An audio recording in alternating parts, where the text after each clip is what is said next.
Coming up, Black Monday continues for the New York Football Giants. Some more firings for the defensive staff, and then the resignation of one Wink Martindale. The Giants will now be looking to restaff the defensive side of the football. What does it mean underneath Brian Daboll and this coaching staff, as well as the offseason ahead for several key defensive free agents? We dive in coming up next.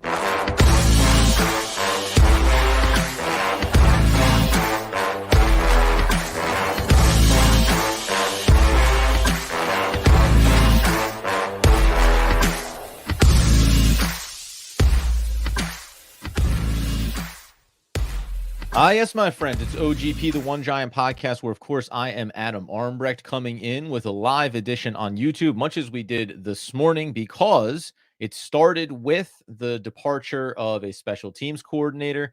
It started with the departure of one offensive line coach, Bobby Johnson, Thomas McGahee, both fired this morning. And then also at the press conference with Joe Schoen, obviously saying that he'd be meeting with the coaches. Brian Daboll saying he would expect both coordinators to be back. Just vague enough, as we discussed this morning, Andy and myself, to suggest that while the expectation might be that those coaches would be back, it was not a guarantee that they, in fact, would be here beyond this day, let alone this offseason.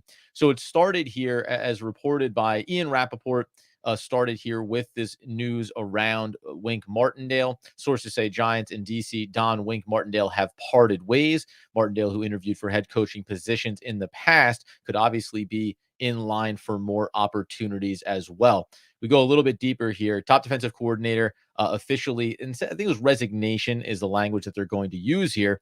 But then just within the past hour, it was also letting go of two coordinators on that defensive staff. That sort of raises the eyebrows, right? Sends up the red alert. We have a problem here potentially when it comes to the coaching staff underneath Brian Daboll. Now, there's some things that I want to get to here when we think about what it's going to mean for this offseason. Obviously, this is a situation where big changes. That was kind of the premise here. You go back and you think about some of the reports over the past month of the season, suggesting there was friction between Wink Martindale and Brian Daboll, suggesting no different than a year ago, but ultimately some type of tension happening there. From a high level, the two sides of this are a strong coordinator who obviously maximized some value on that side of the ball. When you look underneath Wink Martindale, and specifically at the edge rusher linebacking group and how productive or not productive they were, you can understand saying you want to make changes to the staff, just like you saw with Thomas McGahee, just like you saw with Bobby Johnson, right? When Brian Daboll was asked about the dismissal of Johnson, it was, when you looked at it, just the production, the development, the consistency, it just wasn't there on the offensive side, right? You acknowledge that there were injuries, but that can't be the end all be all here. You have to be willing to look at it objectively and say, hey, this was a roster that certainly had a talent level of X, and we had expectations even beyond wins and losses that you would see growth and development for several key positions. So you don't get that on the offensive side and they make those changes. You don't necessarily love it on special teams and you make those changes. But then you get rid of the coordinators underneath Wink, and that's the signal here, right? You're going to cut the legs out from underneath your coach in Wink Martindale and put him to the place where it feels like I need to remove myself from this situation, as opposed to being removed, being fired. So he'll move on. I don't know what head coaching jobs may come his way potentially, or a lateral move to another defensive coordinator spot somewhere else around the league. The concern here, I think, as we're doing this live on YouTube, and if you're in on the conversation, as I already see a few people are, frequent flyers like Joseph Clark, we see Nope in there, and we also see Dave MYG. You have to at least have one eyebrow raised here from a Brian Daboll perspective. Now, in totality, and I said this throughout the year, the turnovers are fantastic for the defense. It doesn't mean that they were perfect, right? There had been games when finally the offense at least showed up in some level of consistency, and that defense could not get those key stops in key moments. Overall, the defensive unit was the most successful this season, but it doesn't mean that it was perfect. You think about the defensive front. You had Dexter Lawrence there. You ultimately end up moving on from Leonard Williams. You brought in Ashawn Robinson. You have Kayvon Thibodeau. You have Azeez Ojulari dealing with his injuries, but then he comes back. Inside the linebacking core, where dismissals happened here this morning as well, or midday here, you also look at a guy like Bobby Okereke, who comes in and absolutely lights the world on fire, plays every single snap. Now, is that a byproduct of the coaching or that he's one of the best free agent acquisitions this organization has had in some time. Micah McFadden took a nice step forward in his development in year number 2. So there's, a mixed bag there in that regard. Then we go into the secondary, though. And you can think about, even though Deonte Banks ends his season obviously injured and unable to finish out the entire year, you do look at it and go, well, he was productive, right? He was a first round pick, looks the part, obviously going to need some growth there along the way, but you feel confident in that pick. Do you feel confident underneath Wink Martindale that he played to his maximum value? That Dane Belton in his development, whether coordinator or positional coach, or defensive coordinator responsible, has Dane Belton developed to the level that you want? Yeah, you had Pennick. Yes, you still have Xavier McKinney, but where does that rubber meet the road? Xavier McKinney, as we talked about this morning, played very good football down the back end of the season here, really came on late, played every single snap along with Bobby Okereke. Is that contract driven? Was he not necessarily satisfied? Was vocal early in the season with some of his frustrations? We'll get to what that could mean here long term. Cordell Flott. None of these things are to suggest that Wink Martindale has still not been good for this team and good for this defensive side of the ball.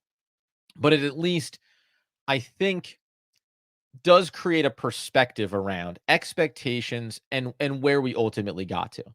And while I may be a fan of Wink Martindale as the DC, if I still believe that Brian Daboll is the right head coach for this team, which I do, then at some point it just does come down to whether philosophically I have differences with a defensive coordinator, or if I truly believe that at its core, there are things that I don't love from a results standpoint with the defensive side of the football. This does seem personal to some extent.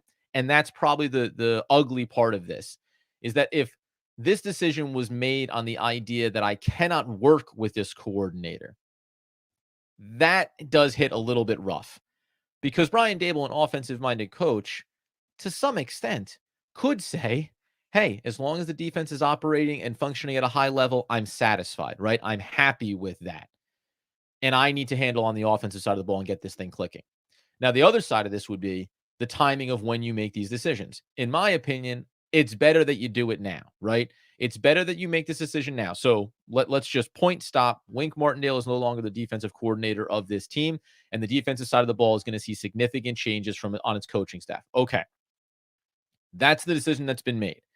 If you're going to make that decision, then I prefer you do it sooner than later, right? Because we know there's going to be coordinators available you may want to take a look at. There's already some speculation around a particular name that I don't think Giants fans will necessarily jump for joy over, but that I think would be perfectly acceptable to bring in. And Leslie Frazier has ties, obviously, to Buffalo as well. So that may be the logical move that we see here. I have another name that I want to get to in a little bit that I think should be very, very high on the Giants' radar. But now you're in a position that is now an open spot on your coaching staff. We know how it works when it comes to playoff teams and interviewing coaches, and the timelines around those are going to fluctuate as we move along. Okay. But you now are in a spot to whether it's going to look for a familiar face from Buffalo or around the league, as we know Daboll has ties to several rosters and coaching staffs.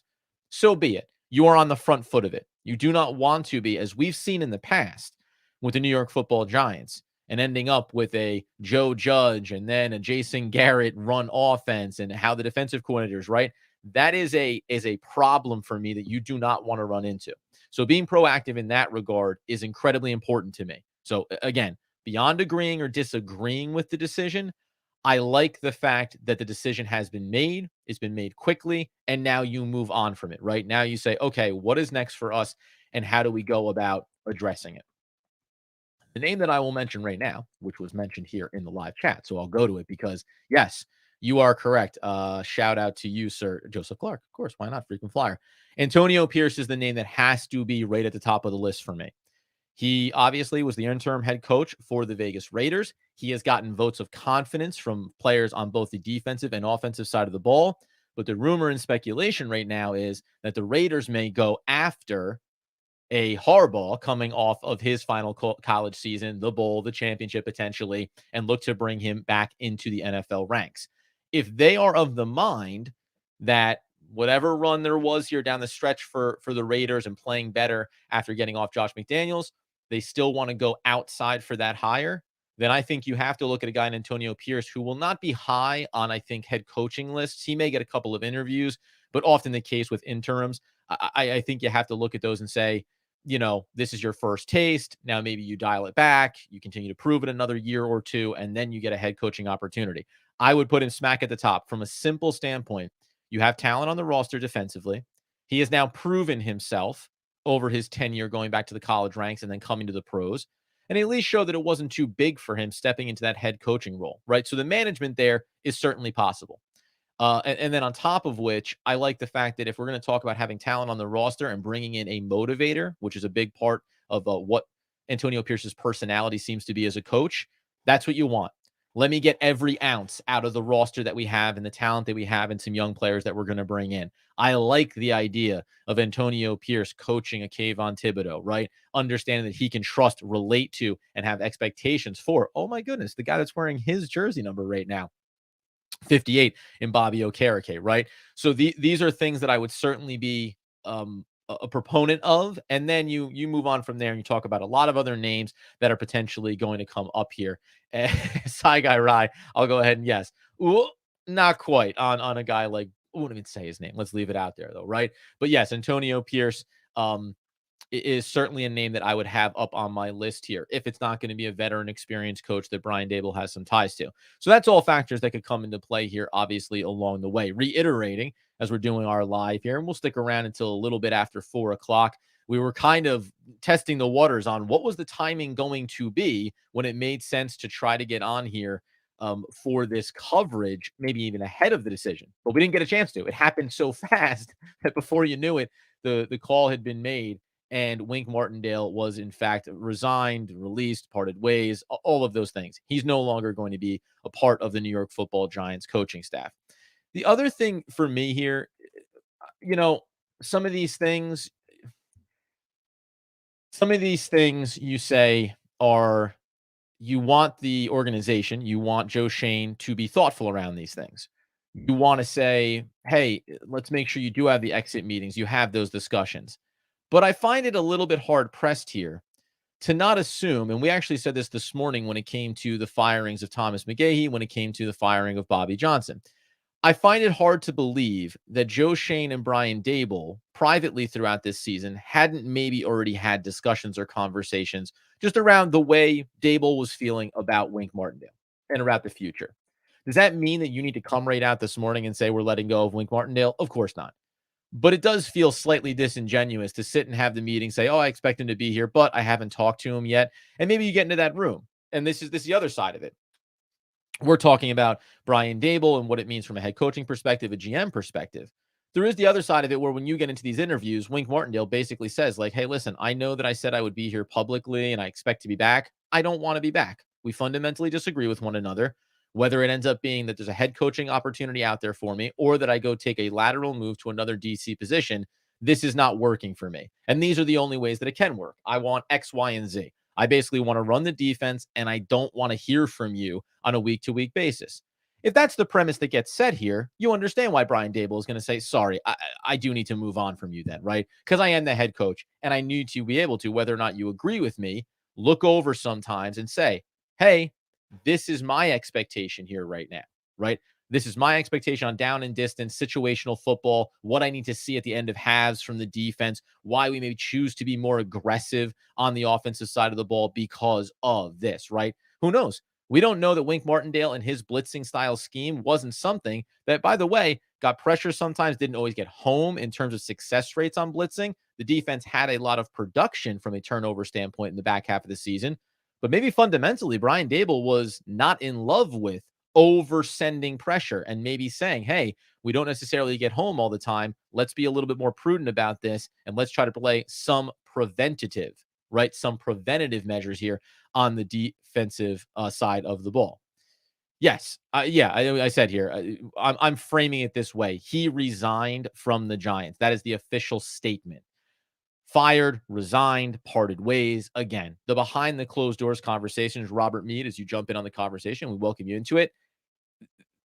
You know, you can slice it any which way you want. If he didn't resign, he was going to be fired. I guess that's kind of the point here. The Giants were not going to. Brian Daboll was not going to go into next season with Wink Martindale on his coaching staff. That's the long and the short of it. And when you clip out members of your defensive coordinator's coaching staff out from underneath them, that's what sets the tone.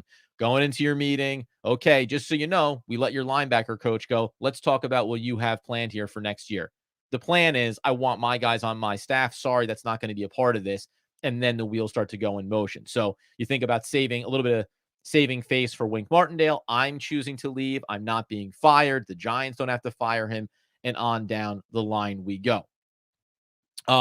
Joseph, yes, I am a fan of Pierce. I do think that, sometimes you want, and this happened with the Giants. You went with the young coach, the sexy name there, and Mike Kafka. Has that totally come to fruition over the first 2 years? No. A lot of factors around that, but it hasn't necessarily paid off. Wink Martindale was the veteran, was the experienced coach that you went with on the defensive side, as Leslie Frazier would be, right? Two different things. Leslie Frazier as the DC, I like him. I elevate him higher on a list in terms of coaches. Leslie Frazier as a head coaching candidate, I don't love. So there's two different versions of this. And I think that right now he would certainly be one of the leaders in the clubhouse right now. Gareth also came in. Daboll is starting to worry me. He might be really hard to work with. There is that part of it. We mentioned this, I think, going back a couple episodes on the podcast, Andy and myself, when we were discussing it. When you look at the tree that he comes from, Brian Daboll, the Nick Saban tree, the Brian Belichick tree, excuse me. Yeah, there's a personality type there, right? And that is, I'm in control. I set the tone. I set the tempo. I dictate terms, and everyone falls in line behind me. And as we know, and we just saw this with Joe Judge, also out of that coaching tree. When it works and the team wins games, then it's great, and you can tolerate it, and you deal with some of the shenanigans and this and that. When it doesn't work, then the eyebrows get raised. Now, do I think that Brian Daboll is closer to the Joe Judge end of things than he is to the Brian Belichick? No, but we don't know for sure yet. And I think at some point you do have to have that understanding of how you build out your staff, and the trust that you have and the way that you communicate is going to play a factor here. So even in a Leslie Frazier, now they have worked on the same coaching staff together in Buffalo. So can you sit there and say, I know how he works and he knows how I work. So if we bring in another veteran coach on the defensive side of the football, it's going to pay off in a different way, because this isn't just from afar knowing the quality of Wink Martindale in Baltimore and wanting to bring him in to have that experience on that side. Maybe that plays a little bit different. And you also don't know that if you bring in a young coach. Antonio Pierce was the DC, but if you're going to talk about him now having a small stint as a head coach and now coming into the staff, could the same friction potentially exist there between your positional coaches and your head coach? Sure. The reality of this is that if you are the New York Football Giants, this is the deal. He is your head coach. Joe Schoen is your GM. These guys are attached to one another. So we may say, well, we prefer that he not necessarily, Brian Daboll, have a little bit of an edgier style to him. But there's no other coin to this right now. You're not going to fire Brian Daboll after 2 seasons with the injuries and everything else. You're going to ride it out. And if you're Joe Schoen, you're going to want to give him every opportunity to be successful, because it matters to your tenure as the Giants GM.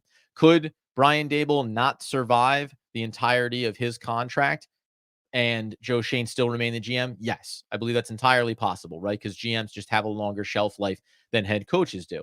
But everything that you can possibly try to have it be successful with this tandem is what you want. Wink is out the door as we just reset our timetable here a little bit live on YouTube.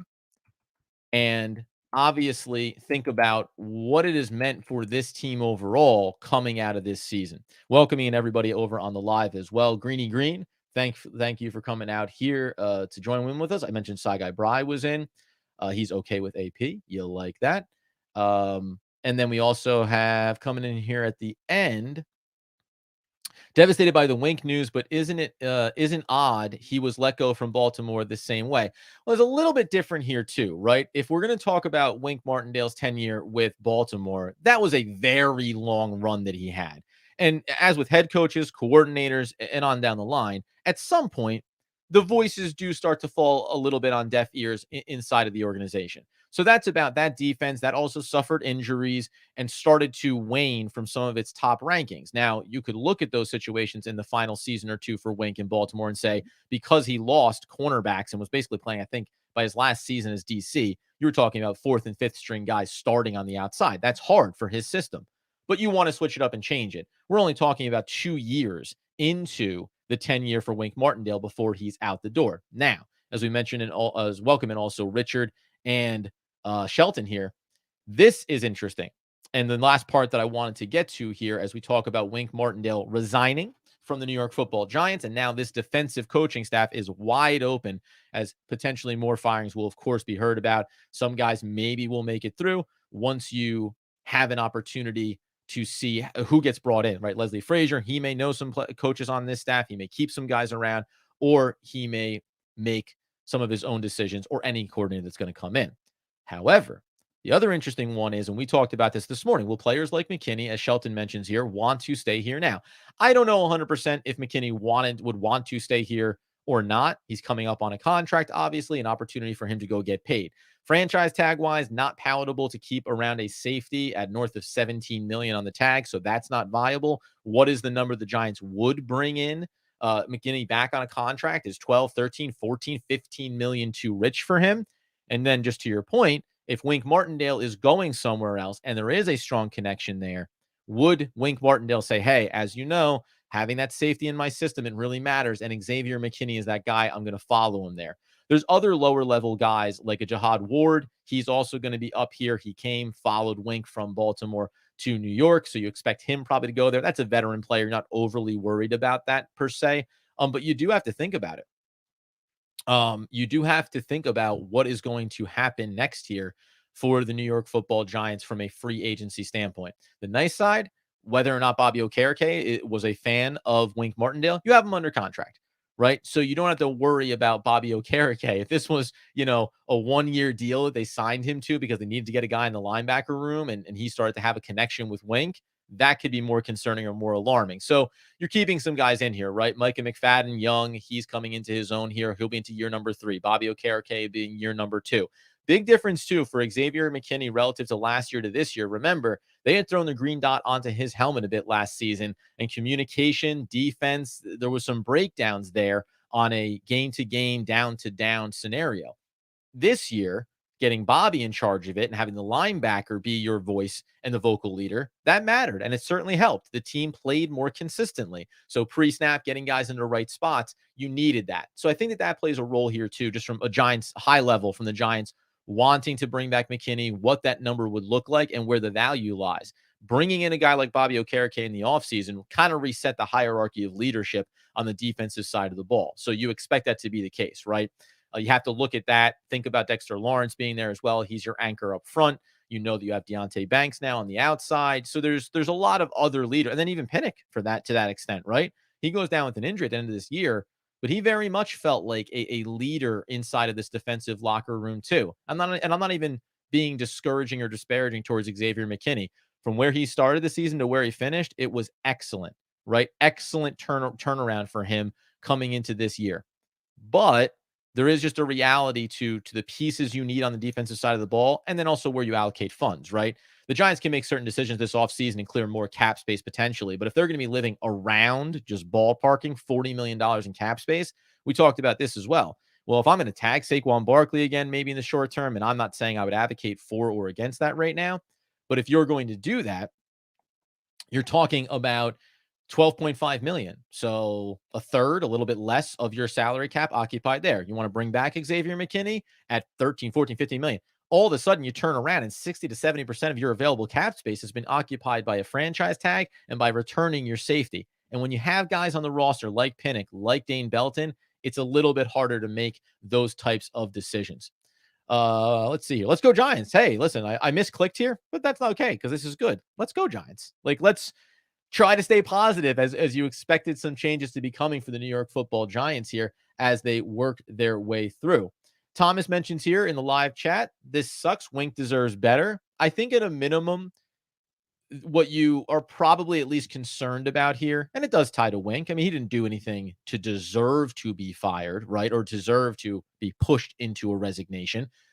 But The Giants have had a tumultuous season, and this is just going to create a little bit more of that, right? The offseason is going to look different. The defense is going to have to learn a little bit of new language. There's going to be some new expectations for different players, right? So that's a part of it. And I think we just have to be frustrated by that, be disappointed by that, but also accept that it's the nature of when you go 6-11, coming off the first season for your head coach, coach of the year, going to the playoffs, winning a playoff game, you have to be willing to self-examine and make changes if you think they're necessary.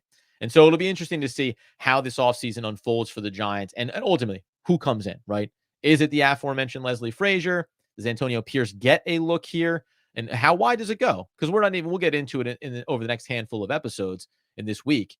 What are the other guys? Look around the league. Who are guys at the linebacker coaching level, secondary coaching level that maybe are ready for that next opportunity to step into a defensive coordinator role? I'm sure there will be a list there, but I'd rather the Giants be on the front foot than on the back foot. Yes, Wilkins fired here as well. And that's exactly what we said here at the top.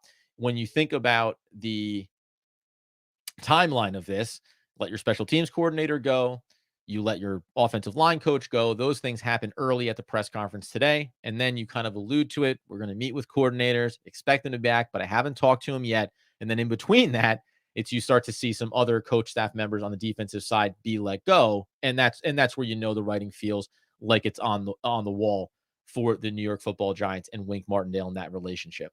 I I wish that it maybe wasn't the case, but I don't know about anybody else, and feel free to get in on the conversation in the chat as well. And we'll post this up over on Twitter at One Giant Podcast. It's where do you end up falling on this? Because the other side of it that I'll just mention, and we've talked about this a lot, the defensive side of the football, the turnovers were there this year. It was impressive, right? And that's something that the Giants, frankly, had struggled mightily with in recent years to force turnovers. And all of a sudden, even after Daniel Jones has gone down, the offensive line play has been horrific. You all of a sudden find yourself saying, yeah, but we're still figuring out ways to manufacture success. And it was on the strength of the defense being able to get that job done. Now, when we think about the idea of where these final stat ranks come in for the New York Football Giants and the defensive unit. Now, you want to tell me we understand when the offense is inept, when you're going 3 and out all the time, it makes it very hard. Okay, fine. You can say that. But the New York Football Giants gave up 361.7 yards per game this season. That is 6th worst in the league from a defensive side of the football. Now, you can say the passing yards wise, in which they gave up 229. Well, that's respectable. But the problem with the number of 132.4 rushing yards being surrendered is alarming. Two sides to that coin, right? Well, when you're falling behind early in games and getting beat up, and then the other team is just going to bleed the clock and run it down your throat a lot, it's going to do two things. It's going to skew the passing yards that you give up, and the Giants were effectively middle of the road there. Quick math, 2, 4, 6, 8, 10, 12, 14, 16, 18. I mean, they're 21st against the pass, and just in terms of pure yardage. So you're 21st against the pass, 21st best. So you're in the back end of the league in terms of surrendering passing yards. If we flip it the other way, we could say that they were, in the top half worst teams against the pass. Then you go against the rushing yards, where you say again, you gave up the 4th most rushing yards per game this season. And on a high level to say when you're behind, they run down your throat, and that's a problem. Yes, that can be true. The other side of it, though, is we know key down in distances, this defense was not stout against the run. There were 3rd and 3s and 3rd and 4s where they were getting those chunks off. There were 2nd and 8s that were turning into first downs with consistency. Dexter Lawrence is an anchor in the center of this offensive line. They traded away Leonard Williams. You saw a little bit of a diminishment, but even with Leonard Williams there to start this year, the defense was not stout at the point of attack against the run. There are situational football, games when you look at it and say, yeah, because of X, Y, and Z, they get exhausted, they get run down. But in totality, this was not a good defensive team from a yardage standpoint, game in and game out. Now, the other way you can also look at this is when we talk about points per game surrendered over the course of this season. The Giants were also not particularly great in that category either. Now, you want to go ahead back to the start of the season, the games against the Dallas Cowboys, some key ones here where you gave up big yardage. Sure, they were 1, 2, 3, 4, 5, 6, 7th worst in points per game over the course of this season, 23.9 per game. So all of these things add up to a coach that was getting great value out of the players that you had, working through maybe having the diminishment of Adoree Jackson, not being the same player that he had once been, taking him out of his starting role, trying to go with a 6th-round pick in Trey Hawkins, right? There's a lot here. Darnay Holmes hadn't worked out. You're depending more on Cordell Flott. This is not a perfectly built defense. The linebacking core has next to nobody after Bobby Okereke, after Micah McFadden, and then you're dealing with the injuries at the outside linebacker edge rushing position, as we mentioned with Azeez Ojulari. So it isn't perfect by any stretch of the imagination.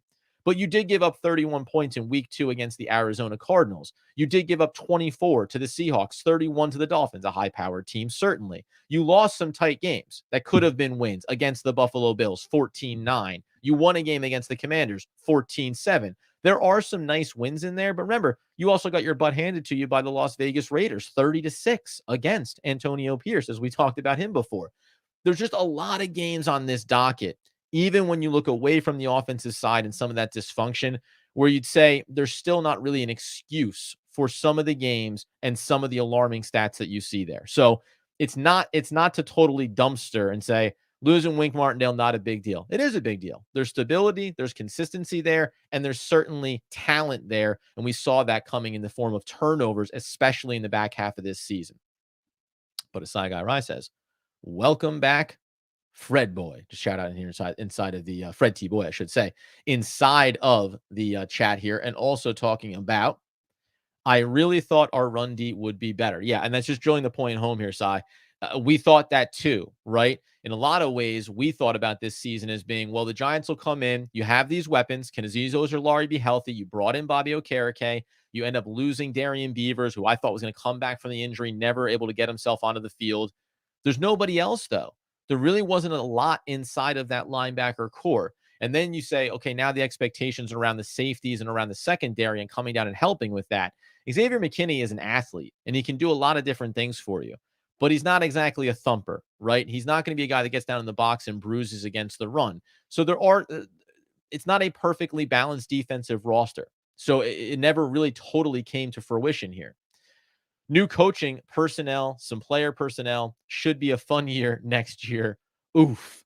From A to Zimi, I'm going to say is the way you want to pronounce that one. Yeah, 100%. Another new situation that is going to be coming in here. I'll take a look at this one here from Marshall Fitt. Chris Collinsworth had said that the 40-0 opening loss. A loss is a loss, but it's only one loss regardless of the score. So the close games, the lost and still losses, 6-11 is a bad season. Yeah, right. And that's what I mean. When you come out of this year and you're not thinking about making the change with the head coach, you look at coordinators and injuries and effectiveness and offensive line play and Daniel Jones regression, even prior to his injury, certainly. You take it all into the hat, but it's still a 6-11 season.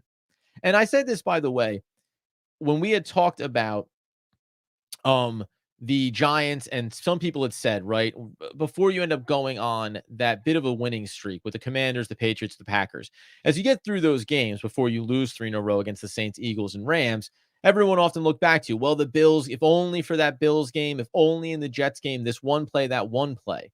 At the end of the day, it always does to me come back to, yes, there are the bounces of the football, but you could also say the tip passes and the lucky bounces that worked in the Giants' favor in a given week could have gone the other way too.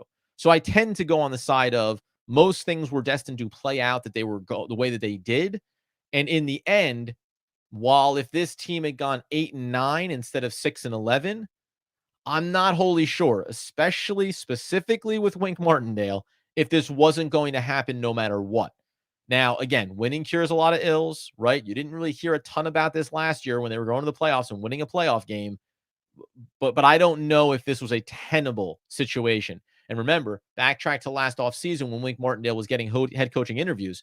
Maybe there was a quiet optimism from Brian Daboll, at least, that he would get one of those jobs. And it would take this decision out of his hands. And he would have to, hey, we got to make the switch. Happy for Wink Martindale. Going to go bring in an experienced guy, someone I have familiarity with, et cetera, right? So maybe this was already something that Brian Daboll would have put in motion had he had a viable out and opportunity. You weren't going to let go of anybody coming off of that playoff season, playoff winning season against, obviously, the first round against the Vikings. So it's hard to let go of guys after that. It's a lot easier after a 6-11 season, right? Because you can look at everybody and say everyone needs to be held accountable here. But going out of a coach of the year season for Brian Daboll and then through a 6-11 season in year number 2, it wasn't going to be about him. It was going to be about looking down the roster here. Thomas coming in here. All of your points are valid, and I do agree. My problem is with the same argument. How is Kafka still here? That's the double standard I don't like. And by the way, that's totally fair. The difference here is that whether or not you think that Kafka should be gone, and frankly, I'd be fine one way or the other with it, and more news may still come here for the New York Football Giants, by the way. The reality is that Brian Daboll can control that by saying, I'll be taking over play calling coming into the season, right? Now you neuter Mike Kafka a little bit as the OC, but now you take responsibility for it. And going into year number 3 for Brian Daboll, after a great year, coach of the year, after a bad year, 6-11, you start to put more of the pressure onto yourself, or that's the expectation that I would have.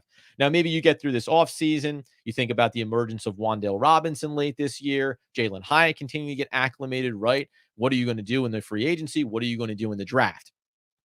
You put these pieces back together a little bit more consistently.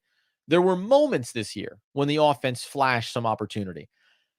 I personally didn't find the offense to be as innovative as we thought it was going to be bringing in Kafka. And we obviously take into account offensive line play and injuries and everything else. But maybe all of these things add up to the offensive side of the football looking a little bit stronger in this upcoming season than it did. Health, better coaching on the offensive line, right? And the addition of some more players. That's a little bit of the difference here that the defense doesn't have to the offense.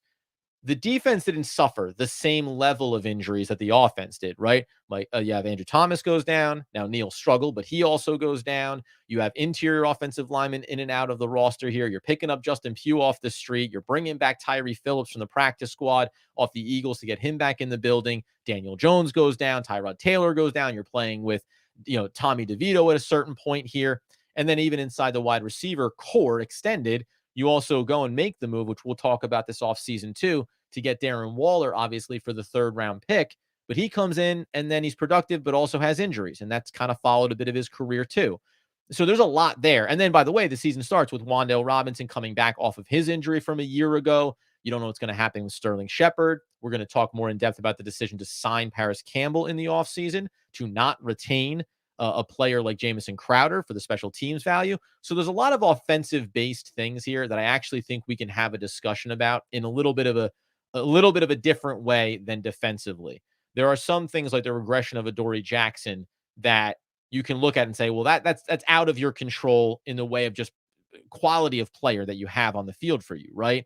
Offense had a lot go on this season for them. Not an excuse, but it's easier to kind of cherry pick some moments and say, oh, we came really close here and we narrowly missed there, right? So there is a difference here. And I don't think that for a coach like Mike Kafka, who goes from elevated throughout Kansas City and now steps into his first opportunity as an offensive coordinator, he's still a young coach by offensive coordinator standards. So you're going to give him a little bit more wiggle room than you normally would. That being the case, just re-highlighting the top here as a tight window. We're going to probably come back in later tonight, maybe with Andy as well, to really drill down on this conversation a layer deeper. Wink Martindale resigns from the New York Football Giants. Multiple staff members on the defensive side let go by the Giants as well. So there will be a reshaping of the New York Football Giants defensive side of the ball. Last one here, Leslie Frazier and Ron Rivera were on the legendary 1985 Chicago Bears, and that defense, they both know defense. I would not touch Ron Rivera. There's something about that energy there. I know as a head coach versus, being a coordinator, he just does not look like a guy that is totally locked in and engaged the way he once was as a coach in his career. That tie level from afar, looking over at the Commanders, Leslie Frazier does seem like a leader in the clubhouse potentially for the New York Football Giants. That being the case, we will be back in, man. 115 people in here. We appreciate you coming in for the live. Come back later. We'll reiterate this conversation, talk about more changes to the staff as well, and then dive into what it's going to mean going forward, the trickle-down effect to some key free agents like Xavier McKinney, and we will see what is next for Big Blue. In the meantime, you get over to YouTube at One Giant Podcast. You're here right now. Subscribe. If you have not subscribed already, share it with your friends. Let them know we're doing this thing. Also over on Twitter at Adam Armbrecht, at One Giant Podcast, and wherever you get the podcast needs fulfilled. We'll be back again early and often and as frequently as necessary to break down not only Black Monday, but the days going forward here as the New York Football Giants are certainly going through some changes heading into the big year 3 offseason for the Joe Schoen, Brian Daboll tandem. Until next time, though, as Andrew Mackowitz would want, need, and nay, demand that people know, as always, let's go Big Blue.